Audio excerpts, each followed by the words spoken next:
Manila. Pagbasa sa Aklat ng Kawikaan, Kabanata 12, talata 1 hanggang 28, ang taong may unawa ay tumatanggap ng payo, ngunit ayaw mapaalalahanan ang matigas ang ulo. Si Yahweh ay nalulugod sa taong matuwid, ngunit sa masasama siya ay nagagalit. Ang makasalanan ay hindi mapapanatag, ngunit ang matuwid ay hindi matitinag. Ang mabuting babae ay karangalan ng asawa, ngunit kanser sa buto ang masamang asawa. Ang taong matuwid ay mabuting makiharap, ngunit ang masama ay bihira lang magtapat. Pumapatay ng lihim ang mga pangungusap ng masama, ngunit ang salita ng matuwid ay nagliligtas sa kapwa. Ang masama ay lubusang mapaparam at di na magbabalik, ngunit ang sambahayan ng matuwid mananatiling nakatindig. Ang taong matalino ay magkakamit ng karangalan, ngunit ang aanihin ng masama ay pagkutsa lang. Ang maralitang nagsisikap ay mabuting di hamak kaysa nagkukunwang mayaman, ngunit sa gutom nakasadlak. Kahit sa kanyang mga hayop ang matuwid ay mabait, ngunit ang masama kahit kanino ay sadyang mabagsik. Ang taong masipag ay sagana sa lahat, ngunit ang isang hangal sa yaman ay salat. Ang nais ng masama ay puro kasamaan, ngunit ang tuntungan ng matuwid ay hindi magmamaliw.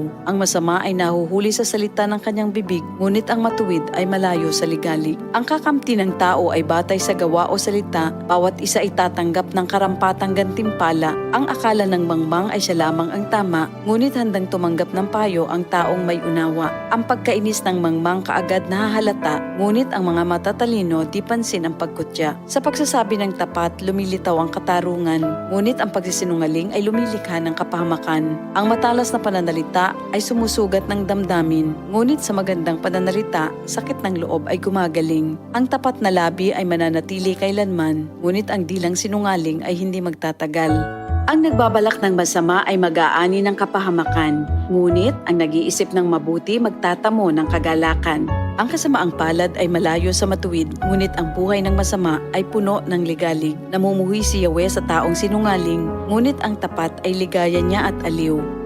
Di agad sinasabi ang alam ng matalino, ngunit kahangalan ay inihahayag ng mangmang na tao. Balang araw, ang masikap, ang mamamahala, ngunit ang tamad ay mananatiling alila. Nagpapahina sa loob ng isang tao ang kabalisahan, ngunit ang magandang balita ay may dulot na kasiglahan. Ang payo ng kaibigang matuwid ay isang gabay, ngunit ang daan ng masama ay tungo sa pagkaligaw.